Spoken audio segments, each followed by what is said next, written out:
गांव के अंदर पानी फ्री करेंगे, महिलाओं का बस का किराया आधा करेंगे।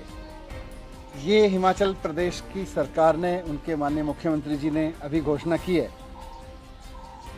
हमने तो सुना था कि भारतीय जनता पार्टी आम आदमी पार्टी से डरी हुई है, लेकिन आज उनकी अनाउंसमेंट से समझ में आ गया कि आम आदमी पार्टी को लेकर भारतीय जनता पार्टी के मन में हार का बहुत ज़बरदस्त खौफ है।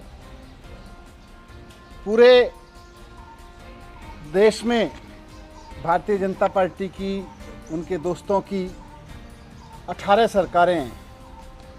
कहीं उन्होंने नहीं सोचा कि बिजली सस्ती कर दो। हर जगह कहते हैं बिजली फ्री नहीं होनी चाहिए, फ्री का मजाक उड़ाते हैं। हर जगह कहते हैं ये फ्री तो देशद्रोही है। केंद्र की सरकार में भी रिव्यू करके मीडिया को बताते हैं कि पूरी की पूरी केंद्र सरकार कह रही है फ्री तो बर्बाद कर रहा है। और हिमाचल प्रदेश में चुनाव आया तो केजरीवाल मॉडल ऑफ गवर्नेंस की कॉपी करने की नाटक करने लगे हिमाचल प्रदेश में। हिमाचल प्रदेश में आज भारतीय जनता पार्टी ने जो अनाउंसमेंट्स किए हैं, भारतीय जनता पार्टी की सरकार ने, वो केजरीवाल मॉडल ऑफ गवर्नेंस की नकल करने की कोशिश है। केजरीवाल जी का इतना खौफ, अभी तो केजरीवाल जी ने मंडी में एक रोड शो किया था। इतनी जल्दी इतने खौफ में आ गई भारतीय जनता पार्टी की, केजरीवाल जी की योजनाओं को आधे अधूरे बेमन से लेकिन कॉपी करने की कोशिश करने लगी। 18 राज्यों में इनकी सरकार है, वहां क्यों नहीं कर रहे? चुनाव से ठीक 2-3 महीने पहले हिमाचल प्रदेश में अनाउंस कर रहे हो, क्यों? क्योंकि आपको पता है कि आप तो हारने वाले हो वहां पे।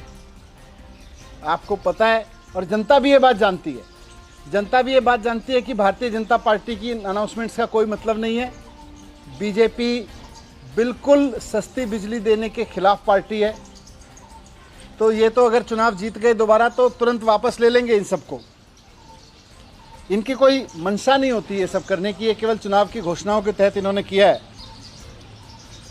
अब आप सोच के देखिए कि अगर केजरीवाल जी के एक रोड शो से हिमाचल की जनता को इतना फायदा हो सकता है, तो कल केजरीवाल जी के नेतृत्व में हिमाचल प्रदेश में सरकार बन गई, उनके मार्गदर्शन में चलने वाली सरकार बन गई, जो केजरीवाल मॉडल ऑफ गवर्नेंस पर काम करेगी, तो हिमाचल के लोगों को कितना फायदा होगा। जब एक बार रोड शो करने से जनता को इतना फायदा है, तो कल को केजरीवाल जी के मॉडल पे काम करने वाली सरकार बनाने से कितना फायदा होगा।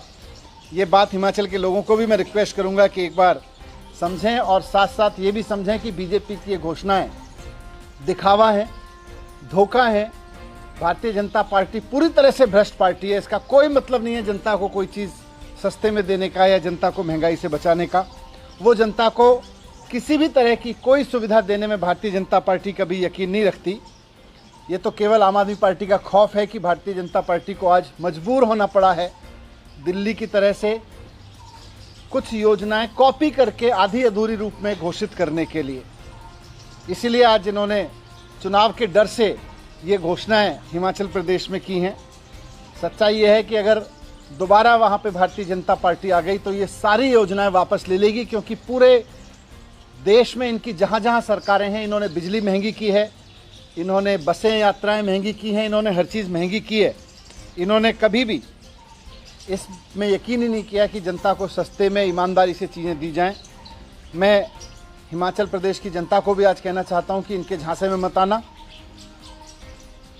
आम आदमी पार्टी को वोट देना, आम आदमी पार्टी की ही सरकार बनवाना, ताकि, और ये सोच के देखना कि जब आम आदमी पार्टी के चुनाव लड़ने के ऐलान से ही भारतीय जनता पार्टी इतनी घबरा गई है, और आम आदमी पार्टी के चुनाव लड़ने की आहट से ही हिमाचल प्रदेश में बिजली सस्ती होने लगी, हिमाचल प्रदेश में बस का यात्रा फ्री सस्ती होने लगी, पानी फ्री होने लगा, तो सोचो आम आदमी पार्टी की कल हिमाचल प्रदेश में सरकार बन जाएगी तो कितना फ़ायदा वहाँ की जनता को होगा।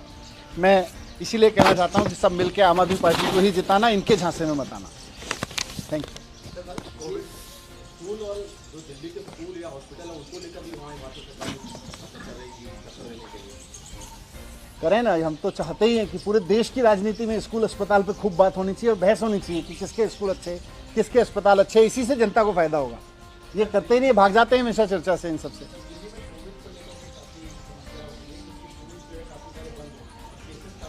नहीं ऐसा के बाद से तो 325 मामले आए हैं। नहीं नहीं मामले आए हैं, लेकिन हमने स्कूल्स को यही कहा है, मैंने कल भी कहा था हम गाइडलाइन बनाएंगे, उसके बाद गाइडलाइन बनाई है। और स्कूल्स को हमने यही कहा है कि अगर कहीं किसी बच्चे को मान लीजिए कोविड होता है या किसी एक पर्टिकुलर विंग को में किसी टीचर को जो अलग अलग क्लासेस में गई हैं उनको कोविड पाया जाता है, तो आप उस विंग को या उस क्लास को टेम्परेली बंद कर दें कुछ दिन के लिए, जब डिसीजन लेके उसके बाद फिर से खोल दें। पूरा स्कूल बंद करने के लिए हमने नहीं कहा। अगर ज़रूरत पड़े, कहीं ऐसा लगे कि एक टीचर पूरे स्कूल में गए या प्रिंसिपल को होता है या किसी ऐसे व्यक्ति को होता है ज़्यादा स्कूल के लोगों के संपर्क में आया, वहाँ डिसीजन ले सकते हैं। तो इसको हमने पूरी तरह से डिसेंट्रलाइज करके कहा है। और साथ में सारे स्कूल्स को हमने कहा है कि कहीं से भी अगर रिपोर्ट आती है तो तुरंत हमारे डायरेक्टरेट को, एजुकेशन डायरेक्टरेट को तुरंत सूचना दें। नहीं, जब वैक्सीनेशन से तो बड़ों को भी तो हो ही रहा है ना, बड़ों का तो सबका वैक्सीनेशन हो गया, फिर भी हो ही रहा है। तो 20 तारीख को डीडीएम की बैठक की है, क्या लग रहा है सिचुएशन बढ़ने की वजह से है कि पॉजिटिव रेट बढ़ रहा है? नहीं, सारी सिचुएशन का रिव्यू करेंगे। जो डीडीएमए की मीटिंग्स होती हैं उसमें सबसे बड़ी चीज़ ये होती है कि जो एक्सपर्ट्स हैं, जो सारी दुनिया के स्प्रेड पे, देश की स्थिति पे, इसके वेरिएंट्स पे नज़र रखते हैं, वो फिर सरकार के आगे एक पूरा पिक्चर रखते हैं, सरकार की उसमें समझ बनती है, फिर तो उनसे बहुत मदद मिलती है हमें। सर एक इम्पॉर्टेंट सवाल है, ये दिल्ली जेल बोर्ड की तरफ से एक्चुअली जैसे पानी काफ़ी गंदे इलाकों में दिल्ली में गंदा आ रहा है और कई लोग कंप्लेन कर रहे हैं कि दिल्ली जेल बोर्ड सुनवाई नहीं कर रहा, क्या हो सकता है? नहीं, कहीं किसी पर्टिकुलर कॉलोनी में है तो उसके तो तुरंत एक्शन हो जाता है। ऐसे जेनरिक कहना तो ठीक नहीं है। नहीं, किसी कॉलोनी में होगा तो बता देना।